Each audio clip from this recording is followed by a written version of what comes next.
Hi guys, welcome to introvert vlogs homemade wine. ഇതൊരു quiet ASMR video ആയിരിക്കുന്നതായിരിക്കും.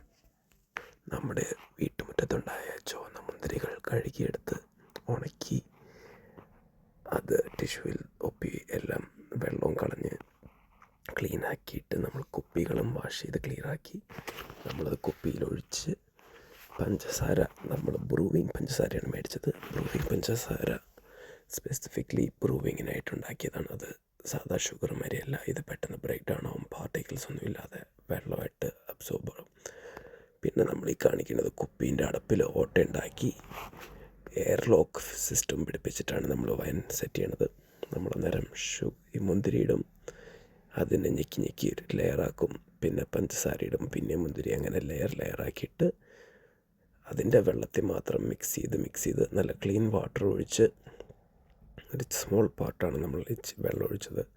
എന്നിട്ട് നമ്മൾ മുന്തിരീനെ ഈ ഇതിനകത്ത് എയർ ലോക്ക് ഇട്ട് സീൽ ചെയ്ത് വെക്കും. എയർ ലോക്ക് സിസ്റ്റത്തിൻ്റെ ഒരു ഗുണം എന്ന് പറഞ്ഞാൽ ഉള്ളിലുണ്ടാകുന്ന ഗ്യാസുകളൊക്കെ പുറത്തേക്ക് ഇറങ്ങിപ്പോവും, എന്നാൽ പുറത്തുനിന്നുള്ള ഓക്സിജൻ ഉള്ളിൽ കയറില്ല. അപ്പോൾ വൈൻ്റെ ശക്തി കുറച്ച് കൂടുന്നതായിരിക്കും. ഇത് നമ്മൾ ആദ്യത്തെ ഡേ 2 കുപ്പി ഉണ്ടാക്കി, ഒരു ജാറും ഒരു കുപ്പിയും.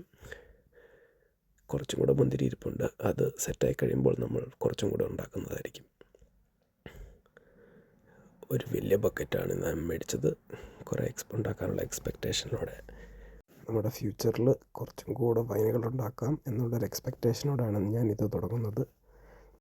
ഇതൊരു 2 ദിവസം കഴിയുമ്പോൾ പയ്യെ നമ്മൾ ഇളക്കി കൊടുക്കും, പിന്നെ അത് അനക്കാതിങ്ങനെ വെക്കും. ഒരു 40-45 ദിവസം കഴിയുമ്പോൾ നമ്മൾ ഈ വൈൻ കുപ്പി തുറന്ന് ഇതിൽ നമ്മൾ ആഡ് ചെയ്ത മുന്തിരി, അതിൻ്റെ തോടുകൾ ഞെക്കി പീച്ചി കളയും. അതുവരെ വെക്കുമ്പോൾ ഒരു ഗുണം എന്ന് പറഞ്ഞാൽ ഇത്രയും ഷുഗർ കാരണം കൈപ്പതിക്ക് ഉണ്ടാകത്തുമില്ല, എന്നാൽ നല്ല സ്ട്രെങ്ത്തുള്ള വൈനായിരിക്കും, നല്ല ടേസ്റ്റോടെ വരും. അതാണ് പ്ലാൻ അനുസരിച്ച് നമ്മൾ എങ്ങനെയാവുമെന്ന് 40-45 ദിവസം കഴിയുമ്പോൾ പറയുന്നതായിരിക്കും. ഇവിടെ ഇപ്പോൾ ഈ കാണുന്നത് ഞാൻ ഇൻസുലേഷൻ ടേപ്പ് വെച്ച് ഒരു മേക്ക് ഷിഫ്റ്റ് ബോട്ടിൽ ക്യാപ്പ് ഉണ്ടാക്കുവാണ് എയർ ലോക്കിനെ പിടിപ്പിക്കാൻ. Thanks for watching. Like and subscribe. See you in the next vlog.